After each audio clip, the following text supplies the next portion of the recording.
The customs broker did not ask whether my husband was leaving me. She asked whether I had authorized him to ship my mother's dining table to Portugal with another woman and whether I could prove ownership before the container sailed in 2 days. Her name was Nina Park, and she called my office at 8:43 on a Wednesday morning. I managed inventory for a regional hospital outside Baltimore, so calls about freight, serial numbers, and ownership documents were ordinary to me. What was not ordinary was hearing her say, "We have an insured household goods container booked by Eric Nolan and Vanessa Cole for Lisbon. 3 items are supported by an appraisal in your name. Eric was my husband of 23 years. Vanessa Cole was a name I had never heard."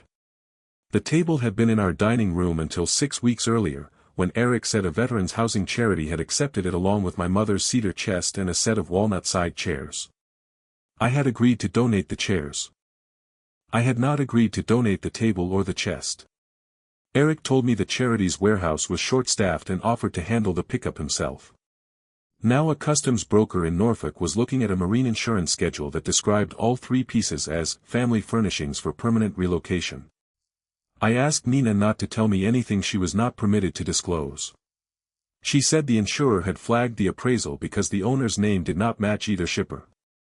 My phone number was printed on the first page of the appraisal, which Eric had apparently uploaded to prove value. "I only need to know whether you transferred ownership," she said.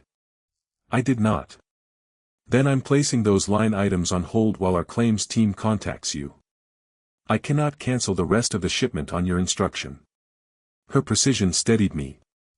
She was not inviting me into somebody else's file. She was telling me that my property had been used to insure part of it. Before we ended the call, I asked one question. "When is the container supposed to leave?" Nina hesitated, then said the date appeared on the ownership notice she was authorized to send me. "Friday," she said. The deadline was already running. My name is Paige Nolan. I was 46, and Eric was 49. He estimated commercial refrigeration projects for grocery chains, which meant warehouses, overnight remodels, and periodic trips to ports where imported compressors entered the country. For 4 months, he had been working on what he called the Norfolk conversion, a difficult cold storage bid that supposedly required him to spend 2 or 3 nights there every other week. He had left our house before dawn that morning with a suitcase and steel-toed boots. He kissed my forehead and said, "If the vendor meeting goes well, I'll be home Friday." That sentence was still in our text thread when Nina said his household was scheduled to sail Friday. Eric and I were not in obvious crisis. Our daughter Sophie was 20 and studying environmental engineering in Pittsburgh, and we were helping with tuition. We had a manageable mortgage and a shared spreadsheet for ordinary expenses. Eric talked about taking a 6-month consulting assignment after he turned 50. I wanted to move closer to the hospital. We had started clearing furniture because, he said, whatever we do next, we don't need to drag 23 years of stuff behind us. I heard that differently after the call. Eric's charity story had been easy to believe because he had arranged 2 legitimate furniture pickups through his company before. Both times, a veterans housing group had emailed a receipt to our shared tax folder within a week. I opened that folder now. The older receipts were there, complete with item lists and the organization's address. For my mother's furniture, there was only a file Eric had created himself called Donation Receipt, Pending. It contained no charity name, pickup number, or contact. 6 weeks earlier, I had treated that as unfinished paperwork. Beside a Portugal manifest, it became preparation. He had created a place where proof should have appeared and counted on me not checking before tax season. Nina's email arrived at 9:17. It contained only the pages tied to my property, the appraisal, photographs taken after the furniture was wrapped, the export warehouse address, the container number, and a partial manifest with unrelated lines blacked out. The shipper field read Eric Nolan/Vanessa Cole. The destination field was an apartment on Rua de Esperança in Lisbon. The declared use was personal household effects, not for resale. The table was item 118, marked, primary dining. Its pale burn mark from one of my mother's Thanksgiving candles was visible through the clear wrap. I did not need a serial number. Our attorney, Marcus Lee, told me to protect only what I could document and not enter Eric's private accounts or claim the entire shipment. I sent Nina the appraisal and probate inventory proving the table and chest had passed to me. I made no sole ownership claim on the marital chairs. By 10:30, the broker placed my 2 items on hold, the rest could still sail on revised documents. I wanted to call Eric immediately. Instead, I opened the shared household spreadsheet. For 3 months, $286 had gone from joint checking to Norfolk equipment storage, with no promised reimbursement. 2 larger payments to Atlantic Household Export were labeled vendor deposits. Refrigeration projects used freight companies, so the charges had passed our monthly review. The container number changed their meaning. I downloaded the statements and spreadsheet history we both owned. Then I checked our shared family calendar. His 6-month consulting assignment was supposed to begin October 6. The partial manifest listed the Lisbon delivery window as October 9 through 16. The overlap was not proof that he intended to move permanently, but it turned 2 separate anomalies into one schedule. At 11:12, Eric called. He called it a paperwork mistake and said Vanessa was a client's relocation coordinator. When I asked why my table was labeled primary dining, he went silent. "Do not interfere with that shipment," he said. "The penalties are serious." I told him I had claimed only my table and chest. "You always turn a solvable problem into a compliance hearing." He had turned ownership into a flaw in my temperament. "Are you moving to Lisbon?" I asked. "No." "Then why is your name on a household shipment?" "Because I helped arrange it." "Why is my furniture inside?" He said nothing. I could hear a public address announcement behind him, then a rolling door. "I have to go into a vendor meeting," he said. "Promise me you will not call Vanessa." "I don't have her number." "Good. Keep it that way until I get back." The line went dead. I stared at the phone. He had denied moving, denied ownership, and described Vanessa as a consultant. But he had also revealed that Vanessa was someone I might call and someone whose version mattered. At 2, Nina called again. Eric had submitted a revised manifest removing the table and chest, and the exporter had scheduled an inspection so my property could be separated without opening unrelated sealed cartons. Because I was the documented owner, I could attend with the claims representative the next morning. I said yes. The warehouse stood behind 2 fences near the Elizabeth River, a low metal building surrounded by stacked containers. Nina met me in a reflective vest and repeated the boundaries. I could identify my property, photograph items in which I claimed an interest, and review only the corresponding inventory lines. I could not search sealed boxes or remove anything until the warehouse issued a release. The container doors were already open when we reached Bay 4. My mother's table lay on its side near the front, legs removed and wrapped. The cedar chest sat beneath a moving blanket with my maiden name still written in faded marker on the bottom. Those were the items I came to claim. They were not the items that made me understand the scale. Behind them were 2 bicycles, a queen bed frame, cookware, lamps, winter coats, Eric's record collection, the green reading chair from his office, and at least 40 numbered cartons. The exporter had to move 1 carton to reach the chest. Its label faced me for less than a second, ENV, Lisbon Kitchen. A second box read ENV, Master Closet. I did not touch either one. I did not need to. This was not a client's relocation with Eric's name added for convenience. It was a household organized around 2 initials, and one of them belonged to my husband. Nina's claims representative photographed the table and chest, attached red ownership tags, and gave me a release estimate of 3 business days. The container would miss Friday's sailing because the exporter had to revise its insurance schedule, but I was careful not to celebrate that. Delay was not proof, and a delayed shipment could still leave without my property. Before I left, Nina showed me the only additional record directly relevant to my claim, the date my appraisal had first been uploaded. It was 14 months earlier. Eric had not added my furniture during a frantic week. He had used its value to build the insurance file more than a year before the charity pickup. In the parking lot, I wrote down 3 questions. How long had he been planning the move? What did Vanessa believe about his marriage? What was supposed to happen to me on October 6? I did not write, does he love her? Love could explain emotion. It could not explain a manifest. Eric texted while I drove back to Baltimore, "You caused the entire container to be held. We may lose the sailing." The word "we" landed harder than anything in the warehouse. I pulled into a gas station before answering. "The broker held it because your insurance file included property you do not own." "Who is we?" He did not respond. Marcus reviewed the records and reminded me that the lease, immigration status, and Vanessa's understanding were still unknown. He recommended a family law consultation, a home inventory, and a written request for any joint funds used. He did not recommend draining accounts or changing locks. At home, the missing objects became visible all at once. Eric had said the green chair was donated, his records were sold, and the extra cookware was meant for Sophie. I had believed each explanation because none mattered alone. I photographed the empty spaces. Winter coats, 2 duffels, Eric's birth certificate, and our certified marriage copy were gone, our passports remained. I left his documents alone.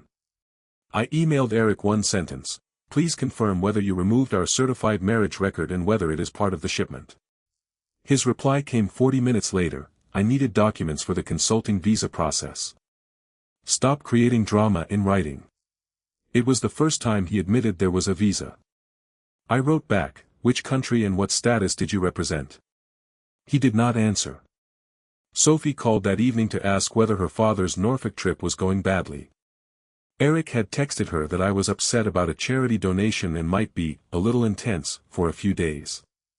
I refused to recruit her into evidence.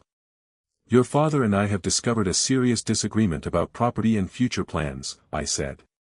"You did nothing wrong, and you do not need to mediate. I will tell you more when I can do it accurately." She was quiet. "Is he safe?" "As far as I know." "Are you?"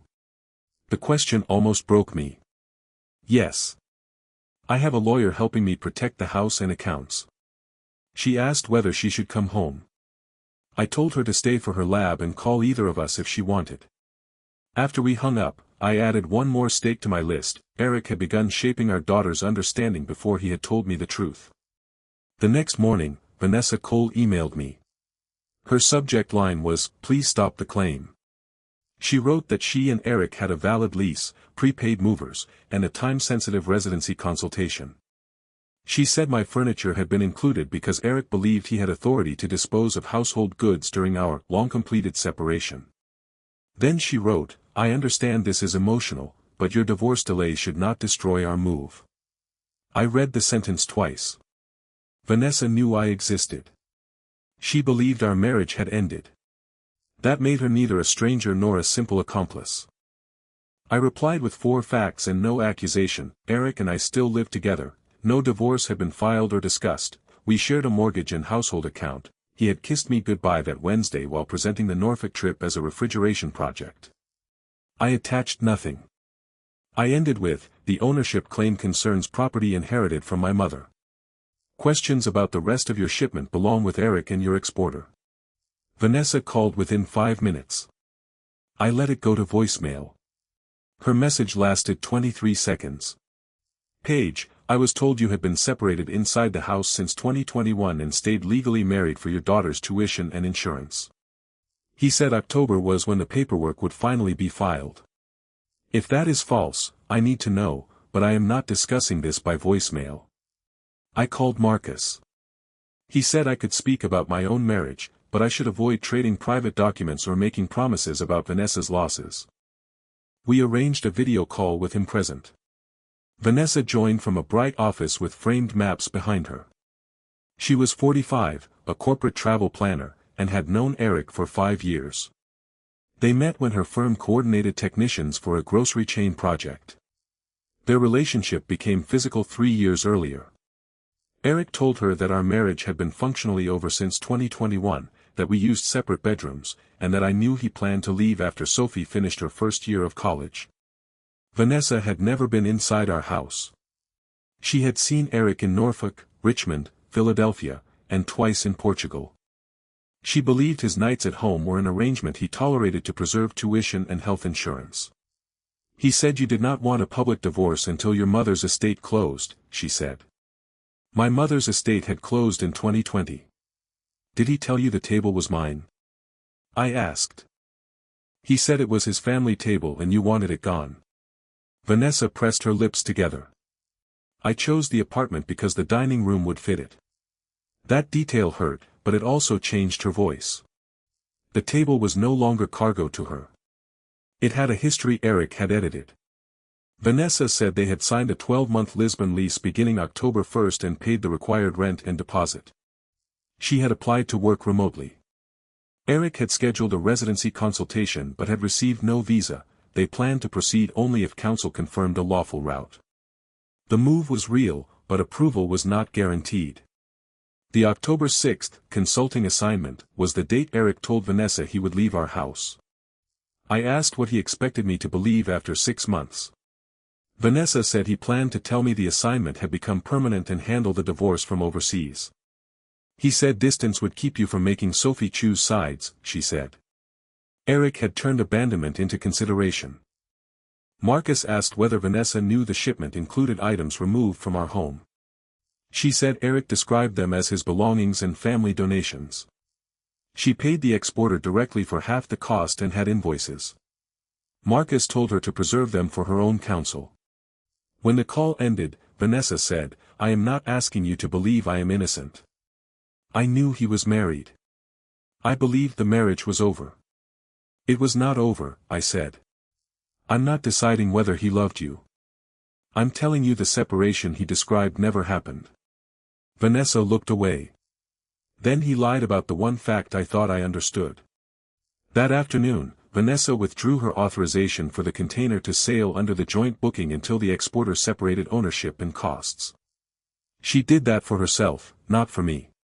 The hold no longer depended only on my table. Eric called at 5:26. What did you say to her? That we are married, living together, and not separated. You had no right to sabotage her relocation. Did you tell her mom's table belonged to you? I thought you wanted it donated. Donation is not permission to ship it to your apartment. It was going to be our apartment, he said, then stopped. The pronoun had slipped out before the explanation. How long? I asked. Paige, please wait until I get home. How long have you been planning to live there? We signed the lease in April. The appraisal was uploaded 14 months ago. Silence. The plan changed a lot, he said. Not the direction. He ended the call after I told him Marcus would send a request for financial disclosure. 10 minutes later, an alert appeared on our shared calendar. Eric had deleted the 6-month consulting assignment. The deletion did not erase the plan. It showed me that he was still trying to manage the version of it I could see. Eric came home Friday night because the container did not sail. He walked in carrying the same suitcase, set his steel-toed boots by the door, and looked toward the dining room as if the missing table had become a witness. Marcus had advised me to have someone nearby, so my sister, Joanne, sat in the den with a book and the door open. Eric knew she was there. She was not part of the confrontation. Her presence meant either of us could end it without the evening becoming another disputed account. I had 7 questions on a legal pad. Eric saw them and laughed without humor. Of course you made an agenda. I made questions so you cannot answer one story for 3 hours. He sat at the kitchen island but kept his jacket on. Vanessa panicked because you ambushed her. She emailed me. After the broker gave her your name. The broker contacted me because you uploaded my appraisal. Eric rubbed both hands over his face. I was going to replace the table. With what? With the money from the consulting contract. The contract that does not exist. It would have existed after we arrived. He had not yet admitted the move, but he was already defending the income after it. I asked my first question, when did the affair begin? He said 3 years earlier. I asked when the Portugal plan became real. He said April, when they signed the lease. I put the 14-month appraisal date in front of him. He stared at it, then admitted they began gathering estimates the previous summer. It was a fantasy then. You insured my furniture during the fantasy. Because the exporter needed a value to quote. You could have valued your own things. He did not answer. I asked whether any divorce petition, separation agreement, or financial proposal existed. No. He said he planned to file after reaching Lisbon because every conversation with me about change became a tribunal. I reminded him that we had never had a conversation about ending the marriage. He said the signs were obvious: less intimacy, separate schedules, arguments about clutter, my refusal to consider Portugal after a vacation video. You asked if I wanted to visit, I said. You did not tell me you were building a household there. I knew you would say no. So you skipped the part where I got a choice. Eric looked toward the den. Do we need her listening? We can stop and continue through lawyers, I said. He stayed. I asked how much money he had used. Eric said the move came from his annual bonuses, not joint money. He admitted spending $18,400 on shipping, deposits, travel, documents, and language lessons while telling me those bonuses were reserved for our roof and Sophie's tuition. I had covered both shortfalls. The money did not need to leave joint checking to alter our decisions. I asked whether he intended to keep paying the mortgage after October 6th. Until we worked something out. What did you expect me to tell Sophie? That the assignment became permanent. And Vanessa? That the divorce was moving. Would it have been? He looked down. Eventually. That was the midpoint of his plan, not a clean departure but a period in which both women carried different incomplete truths while he kept the house as a fallback. I asked the question I had delayed. Were you going to come back? Eric said, if Portugal did not work, I would have finished the assignment and come home. He heard himself only after the words were out. Our marriage was not one of two futures. It was the return policy on the one he preferred. I asked whether he had been physically involved with Vanessa throughout those 3 years and whether there were other partners. He said yes to the first and no to the second. He said they used protection most of the time. I scheduled medical screening before bed. The results were clear, but his disclosure turned health into one more decision he had made without my knowledge. The last question concerned Sophie. Did you expect her to visit you in Lisbon before she knew Vanessa existed? Eric said he planned to introduce Vanessa after the move settled. As what? My partner.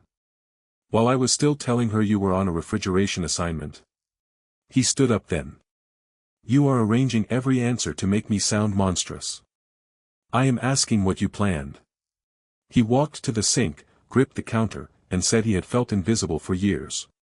He said my hospital job, Sophie's tuition, and my mother's estate had pushed him out of his own life. Vanessa noticed him and wanted a future not organized around my lists. Some of that hurt because I had become rigid about money after my mother died. But my habits did not sign a lease or invent a separation. You could have asked for counseling or left, I said. Instead, you made me the obstacle in a story I had never heard. I kept waiting for a better moment. You chose a ship date.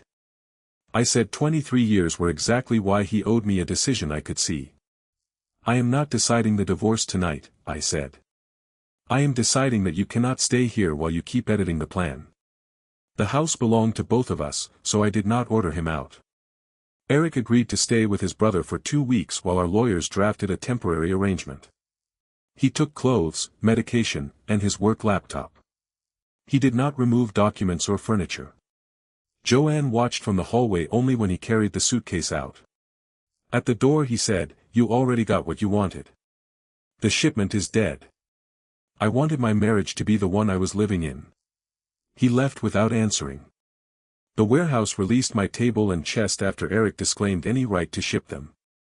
Vanessa withdrew from the lease. The landlord and exporter applied their ordinary cancellation, storage, and repacking terms. Eric's belongings returned to Maryland. He did not lose everything. He lost the timetable secrecy had protected.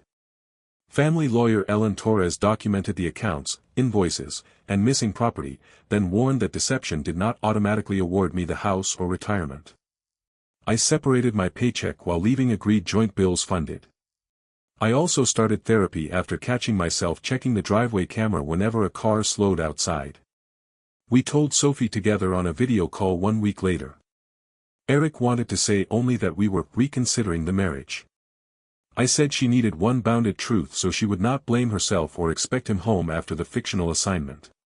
Your father planned an overseas move with another partner and did not tell me, I said.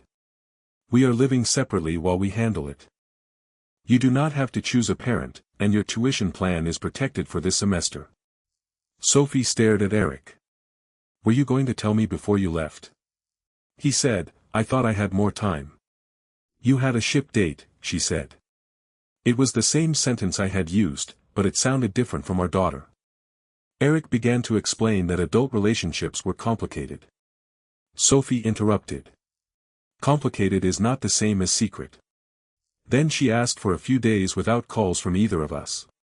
I respected that. Eric sent messages anyway until I told his lawyer that Sophie's boundary was hers, not a tactic from me. He stopped. Vanessa said she had ended the relationship and would pursue her losses through counsel. I asked her to direct anything relevant to my marriage through Ellen. Eric requested discernment counseling 3 weeks later. He called Portugal an escape fantasy that acquired paperwork. The counselor asked when it became a decision. Eric named the lease, I named the appraisal. By the 3rd session, he admitted he expected me to maintain the house, protect his relationship with Sophie, and wait through a consulting story while he tested another life. At the counselor's request, Eric brought a bounded travel timeline rather than another apology. 9 Norfolk trips contained legitimate project work, 8 had been extended for Vanessa, export meetings, or Portugal planning. He identified which shared charges were personal and which client reimbursements were real. Ellen later verified the financial entries. The timeline did not excuse the scheme, but it closed the question that affected money and health without turning every night of 23 years into an investigation. When the counselor asked whether I wanted reconciliation, I said no. The container had not revealed a single affair. It had revealed a system in which every practical burden of Eric's choice had been routed to someone else. The divorce took 14 months, not because either of us fought over every object but because ordinary assets still required ordinary work. The house was appraised, Eric's bonus account was traced, the export costs were categorized, retirement balances were valued, and Sophie's final tuition years were addressed in a written agreement. The court did not award me everything because Eric had lied. Our attorneys negotiated a division that accounted for documented marital spending without pretending emotional betrayal had a price per sentence. I could not afford to keep the house alone without sacrificing retirement, and Eric no longer wanted it. We sold it the following spring. After the mortgage and costs, each of us received a share under the settlement. I rented a 2-bedroom townhouse 12 minutes from the hospital. The second room was not for Eric, a future partner, or a story about starting over perfectly. It was for Sophie when she came home and for the boxes I was not ready to open. Eric rented an apartment near his office. He did not move to Portugal. For 6 months he continued talking to Vanessa through their attorneys about deposits and shared expenses. I learned that only because the transactions appeared in disclosure, not because I followed them. Whether they resumed contact later was no longer information I needed. His employer kept him. The Norfolk project had been exaggerated as cover but was not entirely invented, he had done legitimate estimating work around the trips. During financial disclosure, his lawyer identified 2 reimbursed hotel nights that overlapped personal travel and told him to correct them. Eric notified the company, repaid the bounded amount, and went through an internal expense review. He kept his job, but estimates and travel claims that once moved on trust now required documentation. Sophie's relationship with him changed more slowly. She came home for fall break but stayed with me. At Christmas she had lunch with Eric at his brother's house and dinner with me. I did not ask what they discussed. In March, she invited him to a university presentation and made clear that Vanessa was not to attend. Eric respected that. The boundary did more for their relationship than his early explanations had. He began individual therapy and sent Sophie apologies that named actions instead of asking her to reassure him. She replied when she wanted. She stopped asking me to interpret his apologies, and I stopped volunteering explanations he had not earned. I learned not to evaluate their progress as evidence about my decision. A man could become more honest with his daughter and still be someone I would not marry again. My mother's table came back from Norfolk with a scrape along one leaf and a warehouse sticker under the frame.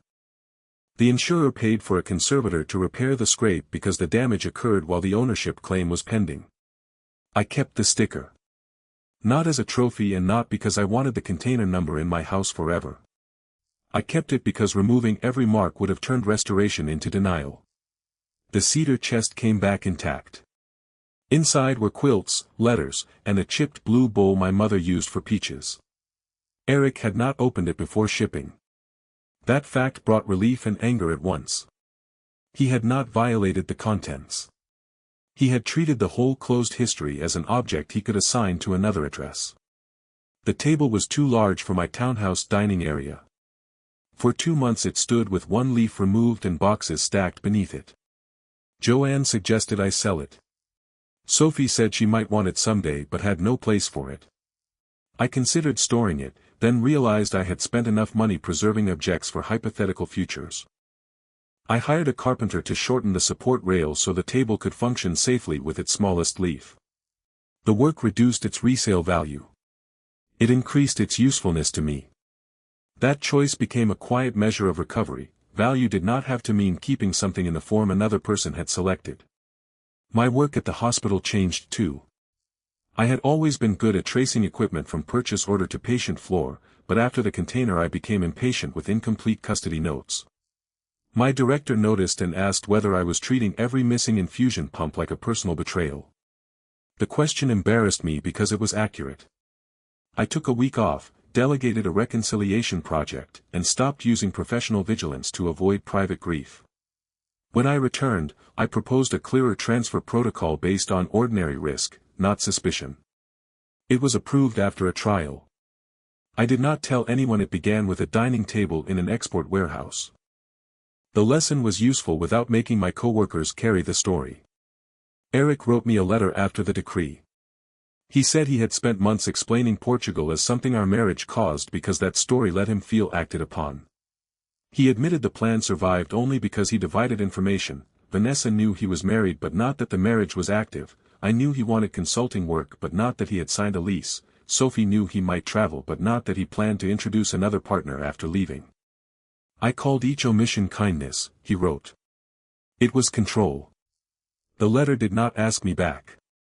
I read it once, gave it to my therapist for a session, and stored it with the settlement papers. An apology could be accurate without becoming an invitation. Vanessa never contacted me again. The exporter's final invoice arrived during disclosure. It showed my property returned, Vanessa's shipment separated, and Eric's cartons redirected to Maryland. I filed it without tracing what happened to every box. Nina added one line before closing the claim, "Thank you for keeping the ownership dispute specific." That was what let the process work. I had protected what I could document without asking a freight company to deliver a moral verdict. 18 months after the call, Sophie moved into her first apartment for a summer internship. She chose the cedar chest, not the table. We carried it up 2 flights of stairs with Joanne complaining about every corner. Sophie placed it beneath a window and ran her hand over the faded marker with my maiden name. "Was Dad really going to take this?" she asked. "Yes." "Did he know what was inside?" "I don't think he checked." She shook her head.